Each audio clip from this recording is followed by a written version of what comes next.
Hi, Bob here at North Shore Wildlife. Today I want to talk to you guys about live trapping. There's a few things you need to remember when you live trap to make it successful. The first thing is you want to find out where the animal is walking or running. They usually stick to a certain path. Sometimes it's the perimeter of the lawn, sometimes it's underneath a deck or a shed. You want to look for scat. That's a good indication that they're in that area a lot. Or look for burrowing holes underneath your deck or shed or porch. And you put the live trap there.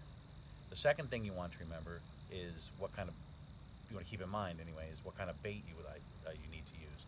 So if it's a groundhog you're trapping and they're attacking your garden, use some of the vegetables that they're eating in your garden. If it's kale or spinach or carrots or whatever they're eating, you want to use that as bait because they're used to eating that.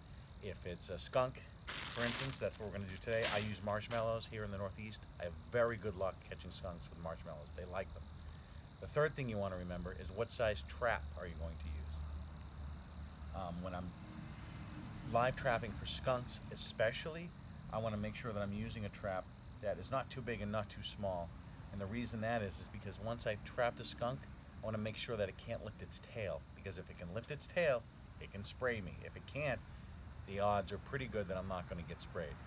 So for a skunk, it's can't lift his tail, and if he can't see me.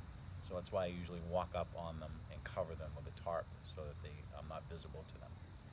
So today I have a small to medium-sized live trap. I'm a licensed trapper, so I need to tag all of my traps. All my traps have my registration number on there, my name, and what town I'm from. And that is the law here in Massachusetts. So if I'm setting for a skunk, pull these up.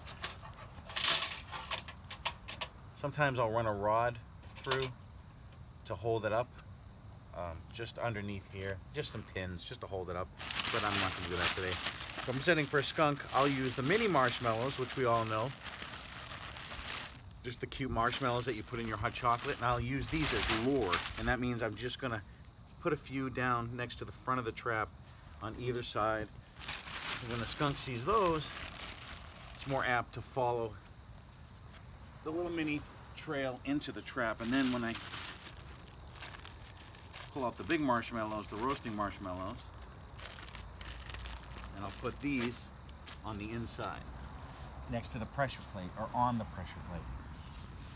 Now the pressure plate is where the animal, the target animal, steps on or knocks with its foot, and that releases these bars here. I'll show you. I'll do it with my finger. Boom, and the trap drops. These bars have to be set back over so that way the animal can't get out. It just locks the trap. And then voila, you have a skunk. And then I would come to the customer's house with a tarp, and I would walk slowly up to the trap, and I would put the tarp over the trap, and I would wait a couple of minutes. That's just what I do, just in case the skunk is agitated a little bit. And that way he can calm down for a minute, and then I can transport him off of the property. This is Bob at North Shore Wildlife. Remember, if you're trapping in Massachusetts, you need to call a licensed pack agent. Otherwise, you have to release the animal back onto your property. That's the law, folks. So give us a call, 603-261-0684. We're located in Merrimack, Massachusetts. You can check us out online at www.nswildlife.com. Thanks. See you around.